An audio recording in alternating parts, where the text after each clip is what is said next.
नमस्कार, न्यूज धमाल 24 में आपका स्वागत है। आपके साथ मैं हूं आरती गहलोत। आइए बढ़ते हैं खबरों की ओर। 28 अगस्त को कर्मयोगी योग पुरुष स्वर्गीय डॉक्टर कमल सचदेव जी की 92वीं जयंती है।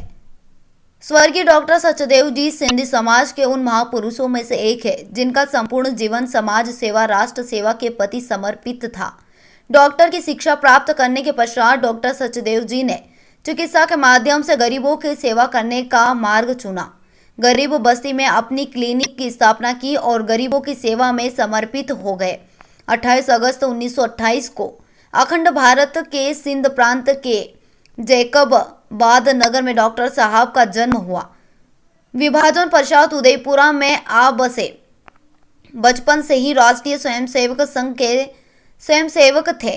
राजनीति में उनकी रुचि थी। उदयपुरा में आने के बाद हिंदू महासभा, जो कि उस समय एक मजबूत राजनीतिक दल था, उसमें कार्य करने के लिए सक्रिय हो गए। विभाजन के पश्चात देश का संपूर्ण सिंधी समाज कई कठिनाइयों के दौर से गुजर रहा था। डॉक्टर सचदेव जी ने उन सभी पुरुषार्थी सिंधी समाज के सदस्यों की जी जान से मदद की। 1992 में उदयपुरा से वह इंदौर आ गए और इंदौर को अपनी कर्मभूमि बनाया। इंदौर में भारतीय जनसंघ की स्थापना के बाद जनसंघ में शामिल हो गए और सक्रिय रूप से राजनीति के माध्यम से समाज की सेवा करने लगे। इंदौर में स्थापित होकर आए सिंधी समाज के सदस्यों के पुनर्वास के कार्य में सक्रिय रूप से कार्य करने लगे। अखिल भारतीय सिंधु सेवा संघ की स्थापना की, जो कि अब अखिल भारतीय सिंधी समाज के नाम से कार्यरत हैं। इसकी स्थापना स्वर्गीय क्रांति कृपालानी, स्वर्गीय दीपक कोडवाणी के साथ की और इस संस्था के माध्यम से पूरे देश में सिंधु संस्कृति, साहित्य, कला, सामाजिक सेवा के कार्य प्रारंभ किए।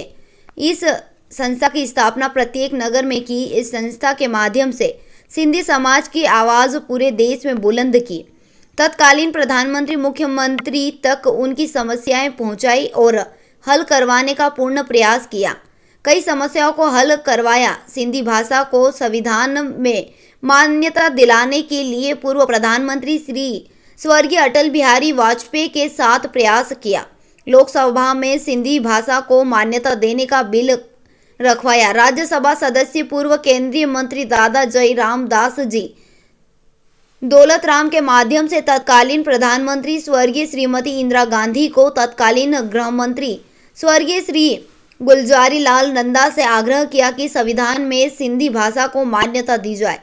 तत्कालीन प्रधानमंत्री श्रीमती इंदिरा गांधी जी ने सिंधी भाषा को मान्यता प्रदान करने के लिए शासकीय विद्यालय लोकसभा में रखा और उसे पारित करवाया। स्वर्गीय डॉक्टर सचदेव जी का यह महान कार्य आज भी सिंधी समाज के इतिहास में स्वर्णिम अक्षरों में लिखा जाता है। डॉक्टर सचदेव राजनीति में भी काफ़ी सक्रिय थे। इंदौर में जनसंघ के माध्यम से राजनीतिक क्षेत्र में सक्रिय रूप से कार्य करते थे। जनसंघ के कर्म योगी नेता कार्यकर्ता ने भारतीय जनसंघ के प्रमुख वक्ता ने आम सभाओं में मुखरता से तत्कालीन शासन के अधिकारियों, मंत्रियों की दिलेरी के साथ आलोचना करते थे। 1975 में स्वर्गीय इंदिरा गांधी द्वारा आपातकाल लगाए जाने के बाद आपातकाल की घोषणा के पहले दिन ही स्वर्गीय डॉक्टर सचदेव को सीमा कानून के अंतर्गत गिरफ्तार कर लिया गया और जिला जेल इंदौर में बंदी बनाकर रखा गया।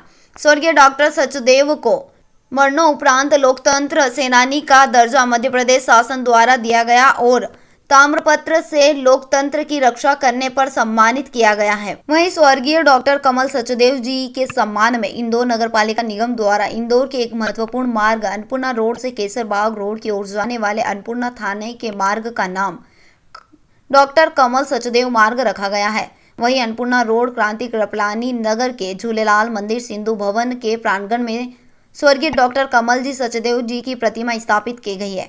इस दौरान स्वर्गीय डॉक्टर सचदेव पत्रकारिता के क्षेत्र में भी प्रारंभ से ही सक्रिय थे। यह कहा जाए कि देश में विभाजन के पश्चात सिंधी पत्रकारिता की मशाल को जलाए रखने में स्वर्गीय डॉक्टर सचदेव जी का अमूल्य योगदान है।